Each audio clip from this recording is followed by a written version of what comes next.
Insya Allah pada kali ini kita akan melanjutkan yaitu tentang persiapan korban. Artinya di sini kalau Bapak dan Ibu sekalian berniat untuk melakukan korban, maka ada persiapan yang kita lakukan sebelum kita melakukan korban, yaitu kita dianjurkan untuk tidak memotong rambut dan kuku dan juga menghilangkan kulit sejak memasuki tanggal 1 daripada bulan Dzulhijjah sampai kita berkorban. Nah, ini sebagaimana yang sudah diputuskan oleh Majelis Tarjih di dalam Muktamar Garut 1976. Kalau kita coba baca di sana, maka diktum putusannya itu wa amsik an sya'rika wa adfarika min awwal syahri hatta tudhhiya, yaitu dan janganlah engkau potong rambut dan kukumu sejak awal bulan Dzulhijjah. Nanti Bapak dan Ibu sekalian bisa melihat kalender, yaitu tanggal 1 Dzulhijjah itu bertepatan pada hari apa. Sehingga kalau Bapak dan Ibu sekalian berniat untuk melakukan korban, yaitu ketika nanti sebelum masuk tanggal 1, itu paling enggak kuku sudah dipotong, rambut ya sudah dipotong. Sehingga ada persiapan, sehingga kalau sudah tanggal 1, kita sudah tidak memotong rambut. Ini dalam artian bukan rambut yang kepala saja, bukan potong rambut saja, tetapi juga semua rambut yang ada di dalam tubuh kita, ya misalnya kumis dan yang lainnya. Kemudian kuku itu, ada kuku tangan dan kuku kaki, dan juga kita tidak dianjurkan untuk menghilangkan kulit juga. Misalnya ibu-ibu sekarang ada perawatan kulit yang disebut dengan skincare misalnya di situ ya bahasa Jawanya kapal-kapalnya dihilangkan. Nah, itu sebaiknya tidak ya. Kalau Bapak dan Ibu sekalian niat untuk melakukan korban. Nah, ini sebenarnya sudah kita kaji ya. Kemarin sudah kita coba diskusikan panjang lebar bahwasanya larangan ini kembali pada shahibul korban, bukan kepada hewan yang dikorbankan. Nah, kenapa kok demikian? Meskipun banyak ya, kita biasanya di media sosial, di medsos itu banyak tulisan-tulisan dan pandangan yang mengatakan bahwasanya yang dilarang untuk dipotong rambut dan kukunya itu hewan korbannya, bukan sahibul korbannya. Nah, mereka biasanya argumentasinya menggunakan hadis yang saya kutip di sini. Hadisnya saya ambilkan dari Muntakal Akhbar, yaitu sebuah kitab hadis hukum yang disyarah oleh Al-Imam Syaukani sehingga menjadi Nailul Autar itu. Di dalam hadis yang kedua itu kan mangkana lahu dzibhun, barang siapa yang memiliki sembelihan yadbahuhu yang ia ingin menyembelihnya, fa idza ahalla hilalu dzulhijjah, apabila telah masuk atau telah hilal bulan Dzulhijjah, maksudnya masuk tanggal 1, fala ya'khud min sya'rihi, janganlah ia mengambil dari rambutnya wa adbarihi dan kukunya hatta yudhhiya, sampai dia berkorban. Nah, biasanya ada orang yang berpandangan bahwasanya min sya'rihi wa adfarihi, ada domir ini, ada kata ganti, atau ada pronoun ini kembali pada dzibhun, bukan kepada man orang, tapi dzibhun hewan yang mau disembelihkan, dengan asumsi atau dengan argumentasi bahwasanya dhamir itu ya'udu ilal qarib wa laysa ilal ba'id, bahwasanya dhamir itu kembali kepada yang dekat bukan kepada yang jauh, yaitu kata dzibhun daripada man ini lebih dekat dzibhunnya daripada mannya, sehingga sya'ri itu maksudnya rambut hewan korbannya, wa adfarihi dan kuku hewannya, bukan kepada man seseorang atau sahibul korban tadi. Nah, sebagaimana yang saya sudah singgung kemarin, bahwasanya pandangan itu khilafur riwayah, menyelisih riwayah. menyelisih riwayat.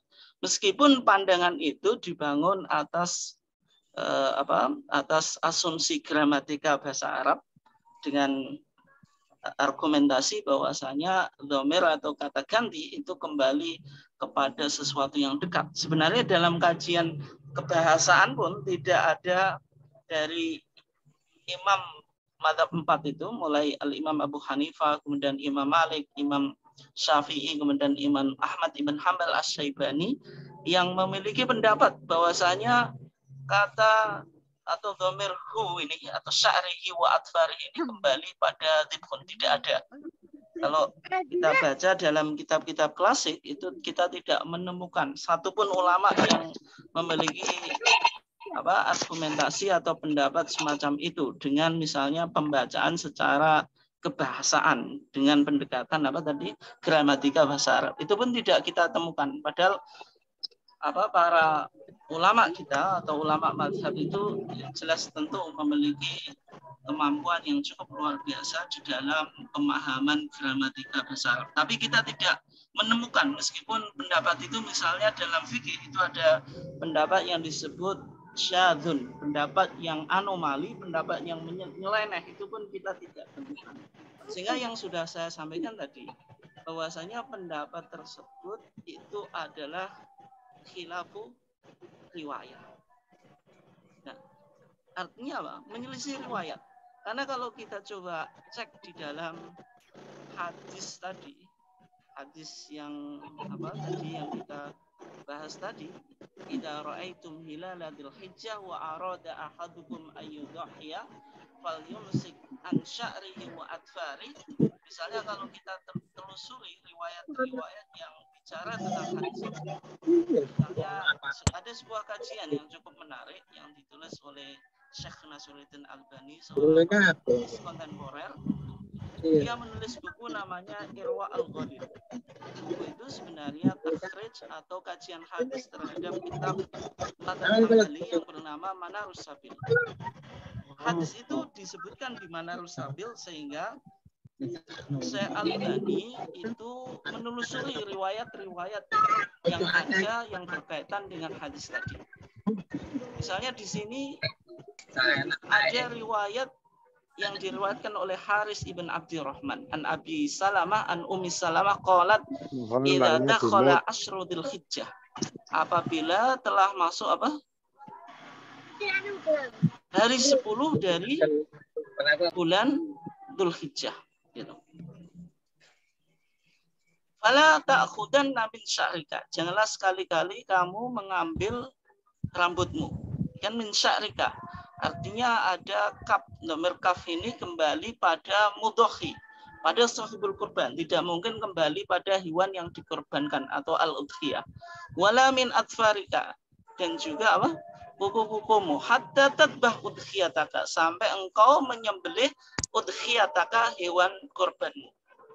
Artinya kalau redaksi yang di sini itu semuanya memakai dhamir kaf, sehingga tidak ada keraguan bagi kita kalau kita melihat riwayat ini bahwasanya yang dilarang untuk menghilangkan rambut kulit itu adalah orang yang berkurban, tidak mungkin kembali pada hewan yang dikorbankan gitu. Kemudian riwayat yang kedua, ini saya cepat saja ya. Ini riwayat dari Sa'id ibn Musayyab. Kata Sa'id ibn Musayyab atau ada yang baca Al-Musayyib itu fadzakartuhu li Ikrimah, saya menuturkan kepada Ikrimah, faqala, maka Ikrimah menjawab, alla ya'tasilu an-nisaa wa tiba, orang yang berkorban itu supaya tidak menjauhi para wanita, maksudnya masih boleh mengumpuli istri, wa tiba, dan masih boleh memakai wangi-wangian. Ini yang sudah kita bahas. Kenapa kok ada anjuran kita tidak diperbolehkan memotong kuku kemudian menghilangkan rambut? Karena di antara beberapa alasan atau hikmah yang disampaikan oleh para ulama, yang pertama, kurban itu semua ibadah itu nilai dasarnya adalah spiritualitas, yaitu meningkatkan iman dan menghapus dosa. Nah, dalam korban ini ya tentu ada meningkatkan iman dan menghapus dosa. Dalam konteks penghapusan dosa, ketika kita berkorban, kemudian ada anggota tubuh kita, misalnya kuku atau rambut yang kita potong, berarti kuku dan rambut kita yang kita potong itu tidak mengalami purifikasi. Artinya korban kita tidak menghapus dosa kita secara totalitas. Sehingga untuk mencapai purifikasi yang secara totalitas tadi, kita dianjurkan untuk tidak menghilangkan rambut dan kuku. Yang kedua, orang yang berkorban itu memiliki kesamaan dengan orang yang ihram atau muhrim. Orang yang melakukan haji di Mekah pada bulan Dzulhijjah adalah bulan haji juga. Kita yang belum diberi kesempatan oleh Allah Subhanahu wa taala untuk melakukan ibadah haji, ternyata kita diberikan peluang untuk melakukan ibadah yang ibadah itu juga dilakukan oleh orang haji, yaitu korban. Kalau orang haji namanya al-hadyu. Nah, orang haji ketika melakukan ihram atau muhrim itu dalam HPT kita, Bapak dan Ibu sekalian bisa lihat di HPT jilid 1, itu ada yang disebut muharramatu al-ihram. Hal-hal yang diharamkan pada saat ihram. Di antaranya orang yang berihram itu tidak boleh memotong rambut, memotong kuku, memakai wangi-wangian, menggauli istri, menikah atau dinikahkan, dan seterusnya. Dan juga memakai wangi-wangian. Kalau kita lihat di sini, orang yang berkorban itu juga melakukan sesuatu yang ada kemiripan dengan orang yang berihram. Yaitu dia tadi tidak dianjurkan untuk memotong rambut dan kuku. Tetapi ada perbedaan, tidak semuanya sama. Yaitu orang berkorban boleh menggauli istri, tetapi orang yang muhrim itu tidak boleh menggauli istrinya. Kemudian orang yang berkorban boleh memakai wangi-wangian. Kalau orang yang muhrim atau melakukan ihram itu tidak boleh melakukan wangi-wangian. Artinya orang yang berkorban itu melakukan beberapa hal yang juga dilakukan oleh orang yang ihram tetapi tidak secara penuh.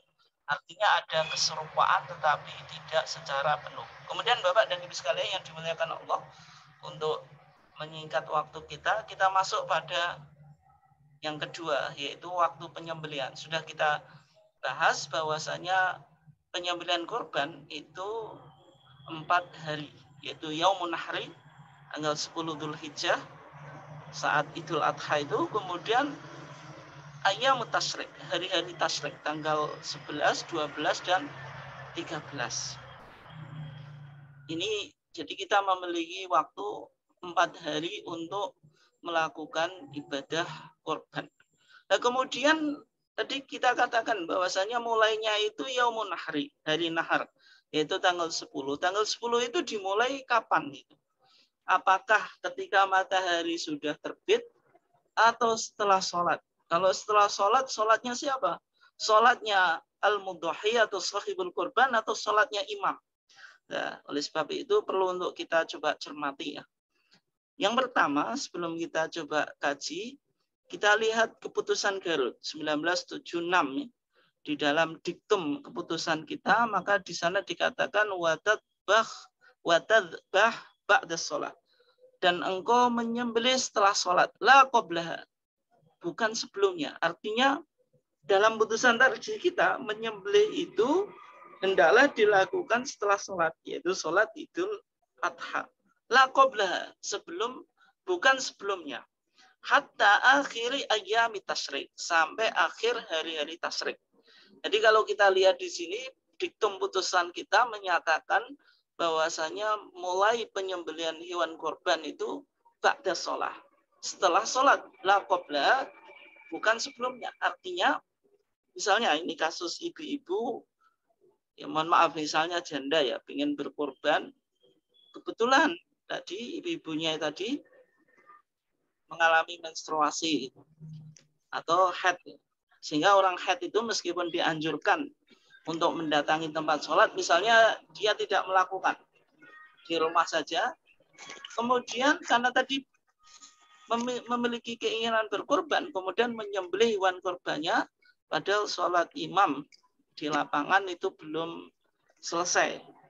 Maka itu harus diperhatikan. Kalau kita lihat dalam keputusan Garut 1976, berarti kalau ada ibu-ibu yang melakukan semacam itu, misalnya ini sekedar contoh ya, itu berarti belum benar. Sehingga perlu diperhatikan. Sehingga perlu kita perhatikan bahwasanya memulai penyembelihan hewan kurban itu menunggu selesainya sholat. Nah kemudian berikutnya yang menjadi pertanyaan, ini penting. Sholatnya siapa? Sholatnya orang yang berkorban atau sholatnya imam gitu. Artinya orang yang berkorban itu bisa jadi tidak bisa jadi tidak ikut sholat Idul Adha secara berjamaah. Gitu. Karena sholat Idul Adha bisa juga dilakukan secara munfarid dan secara sendiri-sendiri, atau misalnya ada udzur-udzur tertentu yang menyebabkan dia tidak bisa ikut sholat Id di tanah lapang atau di masjid. Tapi kalau konteks di Muhammadiyah, putusan tarjih kita ya sebaiknya di tanah lapang. Misalnya dia tidak ikut sholat Id secara berjamaah, kemudian sholat Id sendiri. Setelah sholat Id sendiri, apakah boleh menyembelih hewan kurbannya atau menunggu selesainya sholat imam secara berjamaah tadi di lapangan kan gitu. Nah, sehingga kalau kita lihat, coba kita jawab pertanyaan itu. Kalau kita lihat di dalam hadis Jundub ibn Sufyan, beliau mengatakan syahidul adha ma'a Rasulillah. Saya pernah menyaksikan Idul Adha bersama Rasulullah. Falamma qadha salatahu bin nasi. Maka tatkala Rasulullah menyelesaikan salatnya dengan orang-orang, berarti ini salatnya secara jamaah, Rasulullah menjadi imam. Nadhara ila ghanamin. Rasulullah melihat kambing qaddu bihat lagi sembelih. Kemudian ketika itu Rasulullah mengatakan atau bersabda, man dzabaha qabla sholati falyatbah syatan makanah. Barang siapa yang telah menyembelih sebelum sholat, hendaklah ia menyembelih kambing sebagai gantinya. Artinya kambing yang disembelih sebelum selesainya sholatnya Rasulullah tadi dianggap bukan korban. Sehingga di dalam redaksi yang lain dikatakan lahmus syatin. Sesungguhnya dia itu lahmus syatin, adalah daging sate. Ini guyonan saja. Syaton itu kan bahasa Arab, masuk menjadi bahasa Indonesia jadi sate itu. Syaton itu artinya kambing. Rasulullah mengatakan sesungguhnya itu lahmus syatin, berarti daging kambing saja, untuk maksudnya tidak ada nilai spiritualitasnya, tidak ada nilai ibadahnya. Karena menyembelih sebelum dimulainya waktu berkorban. Wa ma lam yakun dzabaha falyadhbah ala ismillah. Dan siapa yang belum menyembelih, hendaklah ia menyembelih dengan menyebut nama Allah. Nah, ini artinya tadi memulai penyembelihan hewan korban itu ketika selesai sholat. Sholatnya siapa? Sholatnya imam. Sehingga kalau misalnya bapak dan ibu ada udzur tidak bisa melakukan sholat Id secara berjamaah, kemudian niat berkorban, kemudian korbannya tadi kebetulan kok nggak dititipkan ke panitia, misalnya disembelih sendiri, itu berarti ya nunggu sampai selesainya sholat imam. Oke. Nah berikutnya bapak dan ibu sekalian yang dimuliakan Allah, ada kesunan. Ini sunah saja, tidak wajib ya. Bahwasanya sahibul korban itu menyembelih hewannya sendiri. Sebagaimana sebuah hadis yang minggu lalu kita bahas, bahwasanya Rasulullah itu doha bikabsen. Rasulullah berkorban dengan 2 kibas. Ketika itu dzabahahuma biyadihi. Rasulullah menyembelih keduanya biyadihi, dengan tangannya. Artinya Rasulullah itu sahibul kurban, beliau sendiri yang menyembelih. Yang kedua, kurban itu kalau hewan yang dikorbankan itu, ketika kita korbankan itu tentu ibadah maliyah ya, ibadah materi. Karena bagi orang yang peternak kambing misalnya, itu berarti mengorbankan hewan yang sudah diternak sejak kecil. Bagi orang yang tidak memiliki kambing berarti mengeluarkan uang untuk membeli kambing atau sapi misalnya. Artinya itu ibadah materi. Tapi ketika kita menyembelih itu ibadah badaniah, ibadah fisik. Nah, sehingga kalau ini ibadah badaniah, namanya ibadah badaniah, itu hukum asalnya itu la tajuzu al-istinabah, tidak boleh diwakilkan. Gitu. Misalnya sholat itu ibadah fisik, maka sholat itu tidak boleh diwakilkan. Puasa ibadah fisik, hukum asal puasa itu tidak boleh diwakilkan. Itu asal, hukum asalnya. Tetapi ada kasus-kasus yang membolehkan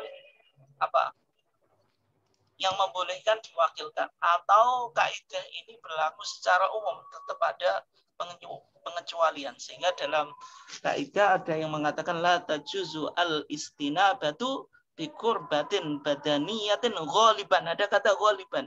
Itu pada umumnya. Sehingga korban itu asalnya orang yang berkorban itu yang menyembelih hewan korbannya sendiri. Tetapi yang perlu dicatat, tidak semua orang memiliki kemampuan untuk menyembelih hewan. Nah, ketika tidak mampu untuk menyembelih secara sendiri, maka apakah boleh dia mewakilkan kepada jagal atau kepada panitia atau kepada orang lain untuk menyembelih hewan korbannya? Jadi padahal hukum asalnya tidak boleh. Tetapi, dan ini wilayah ibadah, berarti kalau wilayah ibadah harus dicari dalilnya dulu kan. Tetapi ternyata ditemukan dalilnya ketika Rasulullah menyembelih 100 unta itu, pada Hajjatul Wada itu. Maka dalam riwayat Imam Muslim dan Abu Dawud, yang disembelih oleh Rasulullah itu salatin wasitin, 63. Artinya 63 itu disembelih oleh Rasulullah. Kemudian 37 sisanya itu diserahkan kepada Ali bin Abi Thalib. Artinya dari 100 hewan yang dikorbankan oleh Rasulullah itu tidak semuanya disembelih secara sendiri. Artinya melibatkan orang lain. Nah, itulah yang disebut dengan istinabah atau mewakilkan. Maka itu boleh. Sehingga dalam 4 mazhab itu ketika sahibul korban mewakilkan penyembelihan hewan korbannya kepada orang lain, maka itu hukumnya boleh. Tidak ada yang mengatakan wajib. Artinya tidak ada yang mengatakan disembelih sendiri, itu hukumnya wajib. Sehingga kalau diwakilkan maka boleh. Kemudian Bapak dan Ibu sekalian yang dimuliakan Allah, berikutnya ini yang penting ya, kita kaji tentang tata cara penyembelihan korban. Ya, dalam kajian kita, saya akan membahas dalam perspektif syar'i. Adapun bagaimana cara menyembelih hewan, merobohkan dan sebagainya, itu mungkin belum menjadi fokus di kajian saya pada saat ini atau kajian kita pada saat ini, sehingga kita fokuskan tata cara penyembelihan kurban secara syar'i dulu. Yang pertama, alat yang digunakan untuk menyembelih itu harus alat tajam.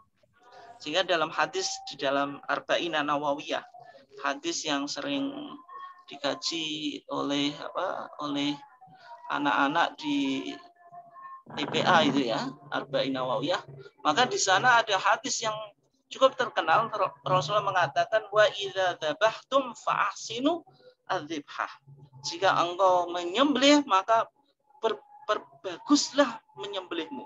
Artinya jangan sampai kita menyembelih hewan, menghilangkan nyawa hewan meskipun itu halal, kemudian caranya itu menyakiti sehingga hewannya itu meninggal secara kesakitan. Mungkin tidak ada peri kehewanan. Kalau peri kemanusiaan sangat umum dibicarakan. Hak asasi kehewanan ini yang mungkin jarang dibicarakan. Tetapi sebenarnya Nabi Muhammad 14 abad yang lalu itu sudah berbicara tentang hak asasi hewan. Yaitu hewan itu ketika disembelih maka tidak boleh dengan membabi buta, termasuk dengan menggunakan alat menyembelih, pisau atau pedang atau apapun yang tidak tajam.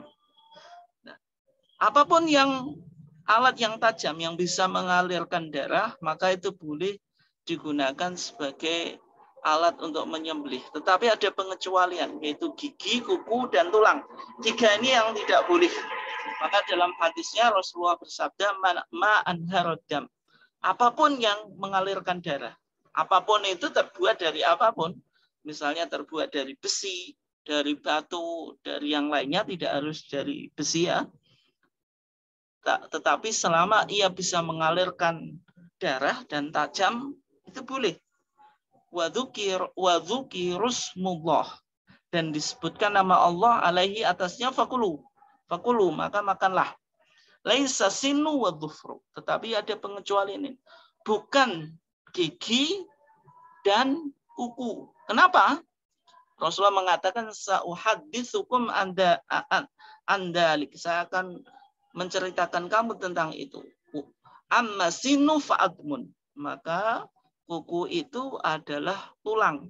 Wa amma dhufru, dan adapun kuku, famada al-habasa au famuda al-habasa, maka itu pisaunya orang Habasah atau orang Ethiopia. Nah, ini artinya Rasulullah itu membangun sebuah identitas. Dalam beberapa ritual ibadah kita selalu dianjurkan untuk mukhalafah ahlul kitab, menyelisih ritual ibadahnya ahli kitab, dan dalam konteks penyembelihan ini adalah mukhalafatu al-khabasah, yaitu menyelisih praktek atau tradisi penyembelihan orang Ethiopia, yaitu dengan menggunakan kuku. Sehingga 3 alat ini dari hadis ini kita simpulkan tidak bisa dijadikan alat untuk menyembelih. Kemudian yang kedua, Bapak dan Ibu sekalian yang dimuliakan Allah,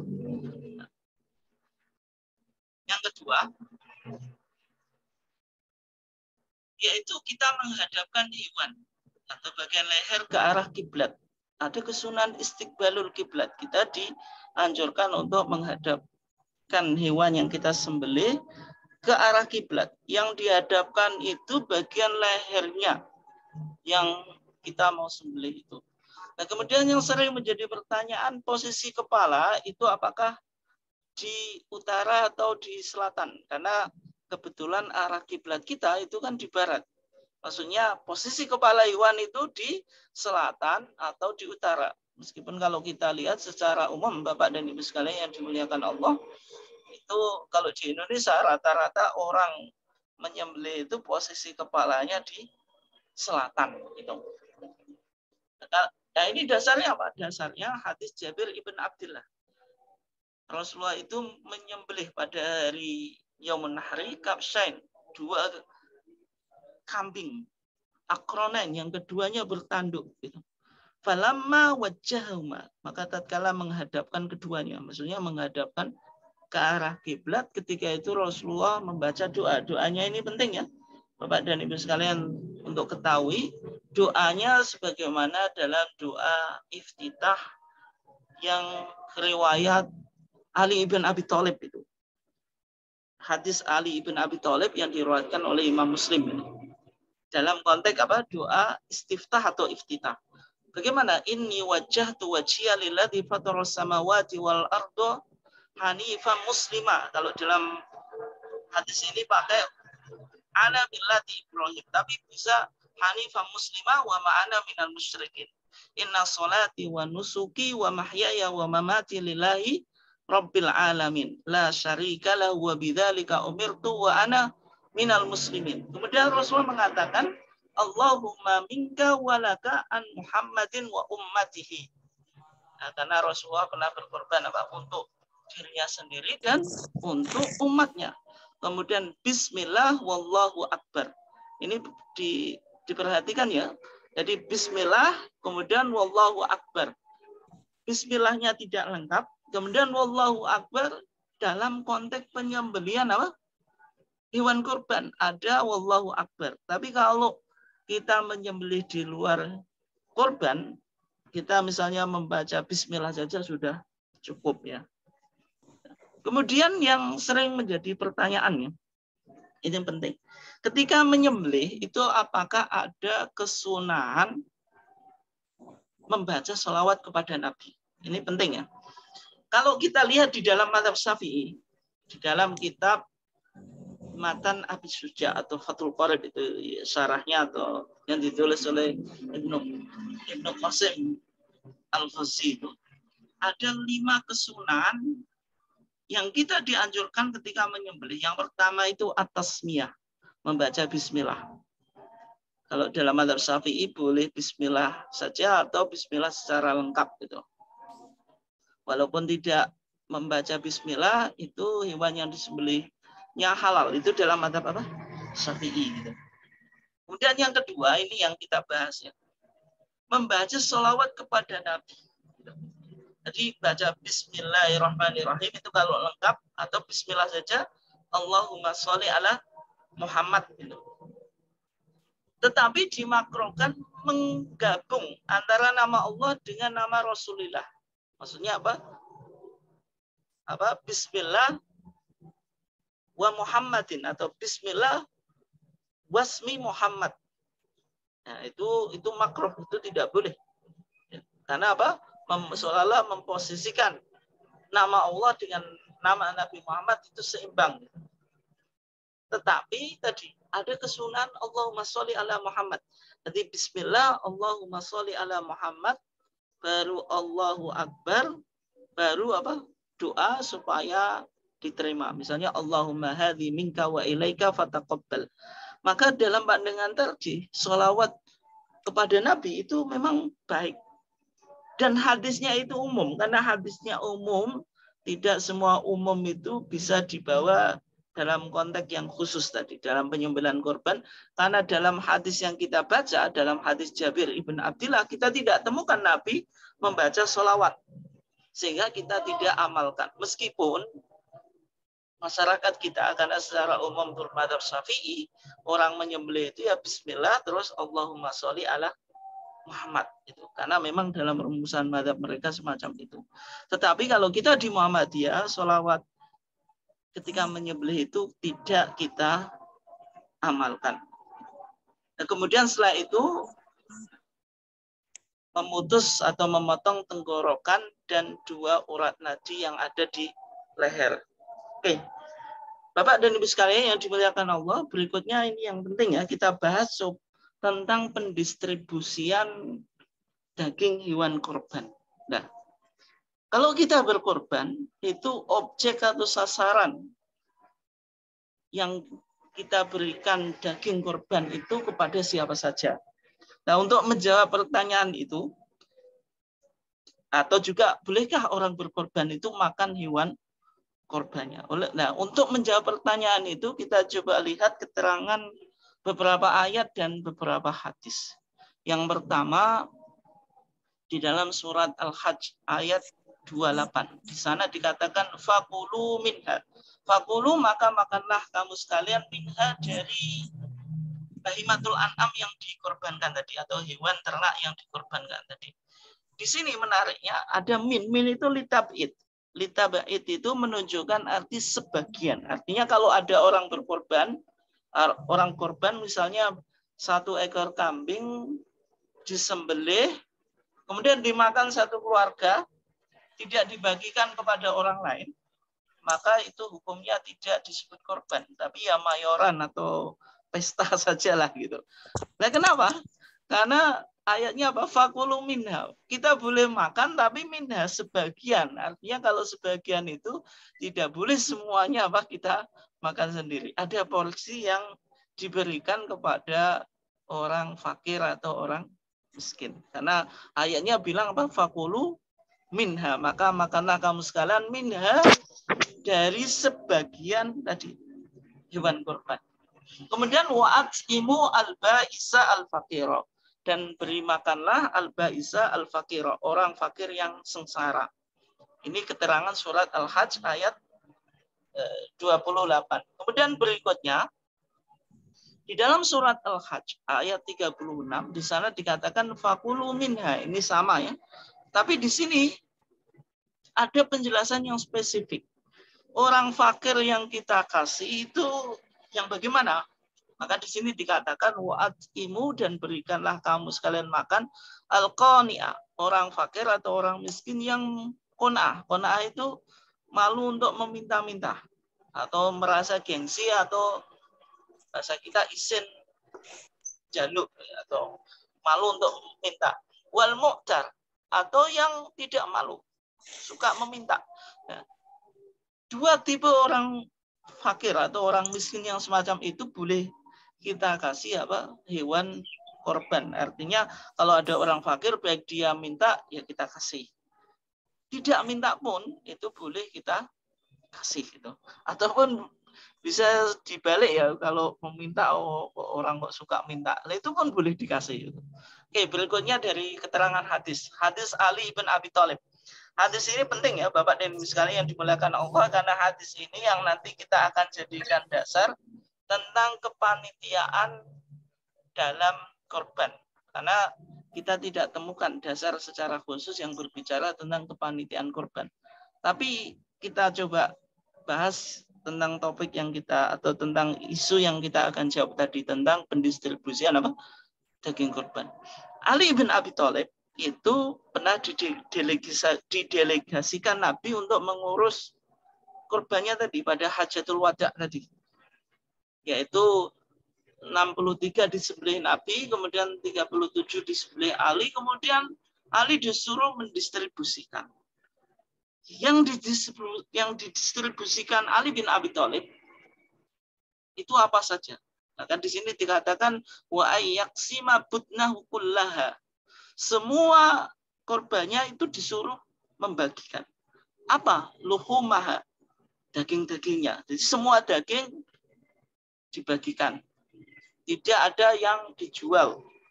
Wa juludaha, kulit-kulitnya juga dibagikan. Nah, ini nanti penting, mungkin pertemuan yang ketiga atau nanti ada yang bertanya bagaimana menjual kulit itu.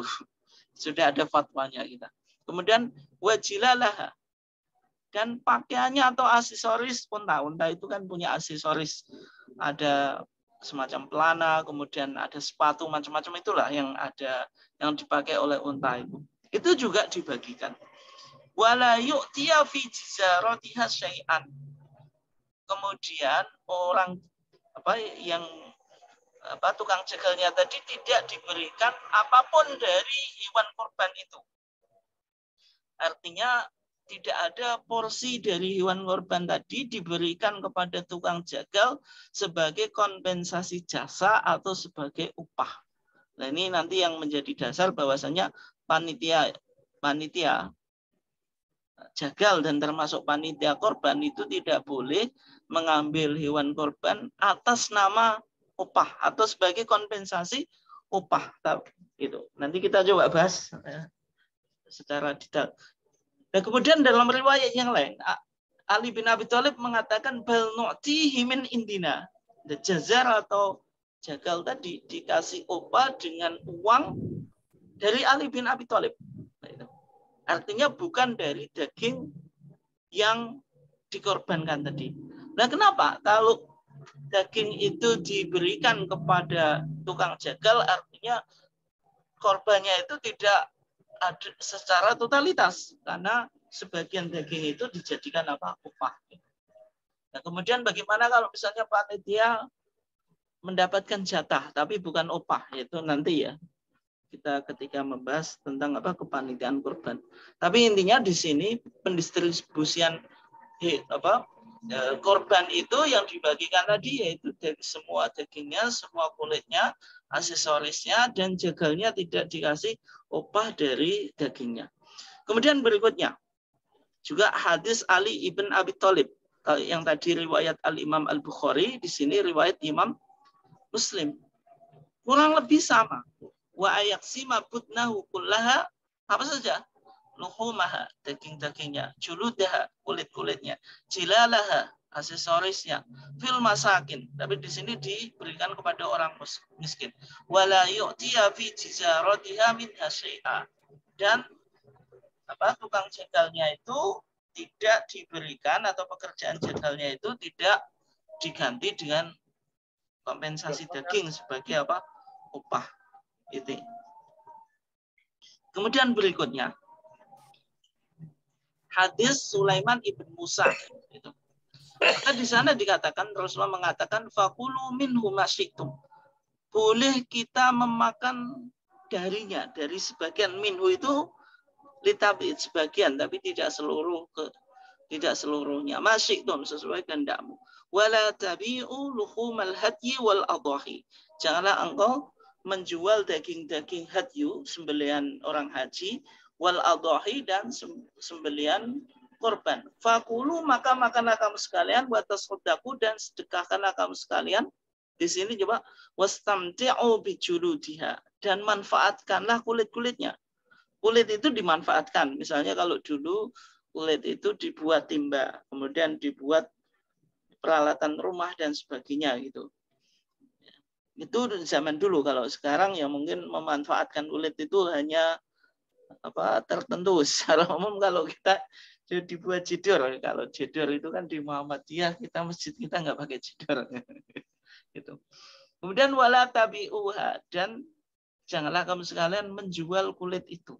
Sehingga dari beberapa ayat dan hadis tadi kita bisa klasifikasikan. Oh, ada 4 orang yang menerima atau yang boleh menerima kurban. Yang pertama sahibul kurban. Berarti sahibul kurban itu boleh memakan hewan kurbannya. Orang yang sengsara lagi fakir tadi, al-ba'is al-fakir. Kemudian orang yang tidak minta-minta, al-qani. Orang-orang yang minta-minta, al-mu'tar.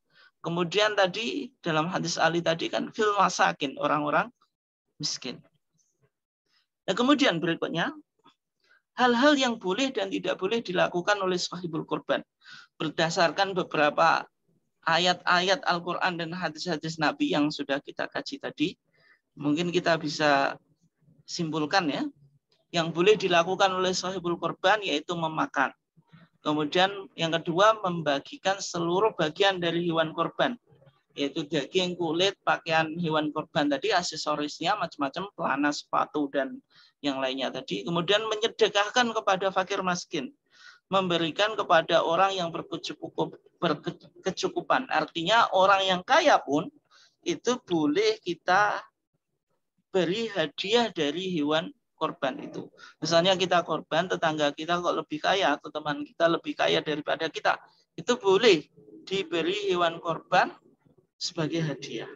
Kemudian memanfaatkan kulit hewan korban. Dan nanti kalau tentang bagaimana kalau dijual nanti ya bahasanya. Kemudian yang tidak boleh dilakukan oleh sahibul kurban itu menjual bagian dari hewan kurban, baik daging, kulit dan yang lainnya. Kalau kulit tadi kan apa? Wastamti'u bijuludiha wala tabi'uha. Kemudian yang kedua memberikan bagian dari hewan kurban sebagai upah penyembelian. Ali bin Abi Thalib ketika didelegasikan Nabi untuk mengurus hewan kurbannya, Ali bin Abi Thalib tidak memberikan daging dari hewan kurban tadi sebagai upah tukang jagalnya, tetapi dikasih balnah nunu'tihi min indina, dikasih uang di luar artinya tidak diambilkan dari daging kurban tadi. Oke, nanti dari situ bisa kita ambil bagaimana kalau kepanitiaan itu menarik biaya operasional. Apakah boleh? Ya boleh. Nah, sehingga kita coba kaji tentang kepanitiaan korban. Kita nggak terlalu lama ya. Nanti kita buka diskusi ya. Kepanitiaan korban. Bapak dan Ibu sekalian yang dimuliakan Allah. Nah, ketika di zaman modern itu kepanitiaan korban itu penting ya. Karena kegiatan korban itu bisa berhasil karena ditangani secara bagus. Artinya ketika ada panitia korban itu menjadikan korban yang kita lakukan itu semakin efektif dan efisien. Dan sehingga orang yang mau berkorban itu sudah mudah gitu loh. Tidak harus dikelola secara sendiri. Tetapi kalau kita lihat itu kepanitiaan korban itu tidak ada hadis yang khusus menjelaskan tentang itu. Beda dengan kepanitiaan zakat. Kalau kepanitiaan zakat itu jelas. Karena Al-Quran innamas shadaqatu lil fuqara wal masakin, itu kan ada wal amilin. Ada amil, pengelola zakat, dan itu termasuk al-asnaf namanya. Termasuk 8 asnaf yang boleh menerima zakat. Tapi kepanitiaan korban itu kita tidak temukan dalil spesifiknya, meskipun nanti kita punya dasarnya, yaitu dalil dari Ali bin Abi Thalib. Yang kedua, Pak, kepanitiaan korban itu panitia tidak berhak untuk menerima daging korban sebagai upah. Beda dengan kepanitiaan zakat atau amil zakat, itu boleh menerima apa? Upah dari zakatnya. Sehingga ini yang perlu kita coba bahas dan kita pahami, sehingga jangan sampai kita jadi panitia tapi malah keliru, karena beranggapan apa yang dilakukan panitia itu harus dihargai dengan daging korban meskipun itu atas nama upah misalnya. Tetapi Bapak dan Ibu sekalian yang dimuliakan Allah, ketika kita cari dalil kepanitiaan korban, itu bisa kita temukan tadi, yaitu dalam kasus Ali bin Abi Thalib. Ketika Nabi di Hajjatul Wada itu berkorban 100 unta, itu Nabi meminta Ali untuk membagikan korbannya tadi. Semuanya. Semua dagingnya, semua kulitnya, semua pakaiannya, dan tadi pekerjaan jagal atau tukang jagalnya tadi tidak diopahi dari daging korbannya, tetapi dikasih opah dari uang. Gitu. Oke. Ini artinya bisa kita jadikan dasar bahwasanya kepanitiaan dalam konteks modern itu punya dasarnya dari Ali bin Abi Thalib. Kemudian yang tadi riwayat Imam Bukhari, yang sekarang riwayat Muslim sama ya. Oke. Dan sehingga dari kata Ali tadi, amarahu ayyakuma ala budni. Amarahu, Rasulullah itu memerintah Ali ayyakuma untuk melakukan atau diberikan tugas ala budnihi untuk tadi menyembelih hewan korbannya, atau menyembelih, pokoknya menyembelih, mendistribusikan dan sebagainya. Itu bisa dipahami bahwasanya Ali bin Abi Thalib itu posisinya sebagai asisten, pembantu korbannya Rasulullah. Artinya perlu dipahami bahwasanya tugas dari panitia korban itu asisten sahibul korban. Jangan sampai panitia korban itu misalnya merasa seolah-olah dia yang memiliki hewan korban itu, sehingga ada daging yang hilang, satu sak atau kepala yang hilang, kemudian yang lainnya itu. Artinya tadi memanfaatkan kesempatan seolah-olah ini daging korbannya sendiri. Padahal tugas panitia korban itu hanya asisten membantu sahibul korban supaya pelaksanaan korban itu lebih efektif dan efisien. Nah, sehingga kita simpulkan dari beberapa hadis tadi, yang pertama, tugas dari panitia korban adalah membantu sahibul korban. Yang kedua, fungsi panitia korban itu memudahkan penyelenggaraan korban. Yang ketiga, panitia tidak boleh mengambil upah menyembelih dari hewan korban. Nah, bagaimana kalau tidak boleh mengambil upah, tapi panitia misalnya membebankan? Kalau ada orang yang berkorban, misalnya kambing, menyerahkan kambing, kemudian membayar biaya operasional, misalnya 50.000 atau 100.000 atau 200, itu tergantung tempatnya masing-masing. Apakah boleh? Boleh, gitu. Tetap. Atau yang kedua, ya artinya ketika panitia tadi ada uang operasional, itu bisa digunakan untuk mendanai aktivitas pengelolaan korban tadi, beli plastik, beli alat-alat yang lain yang membantu mempermudah pelaksanaan korban dan pendistribusian korban itu. Atau misalnya panitia mencari sumber lain, Misalnya masjid sudah punya kas, atau misalnya Muhammadiyah sudah punya kas dari yang diambilkan dari yang lain karena ingin memotivasi warga sehingga warga itu tidak usah ditarik tadi biaya operasional, sehingga panitia memiliki sumber untuk membiayai korban. Itu juga boleh gitu. Nah, kemudian yang perlu dicatat tadi, panitia apakah boleh menerima daging? Kalau secara pribadi itu boleh gitu. Tapi kalau misalnya panitia mengatakan yang korban di sini harus memberikan daging korbannya itu misalnya berapa kilo untuk panitia, lah itu nggak boleh. Tapi kalau individu panitia itu dikasih jatah, ya mungkin bahasa kita dikasih jatah, tapi bukan dikasih sebagai opah, karena yang bukan panitia pun dapat jatah, panitia dapat jatah misalnya, ya itu boleh-boleh saja. Tetapi kalau misalnya panitia mensyaratkan yang korban di tempat ini, maka harus menyerahkan misalnya berapa kilo dagingnya untuk sebagai upah, lah itu yang tidak boleh. Mungkin itu ya Bapak dan Ibu sekalian kajian kita, biar kita banyak diskusi.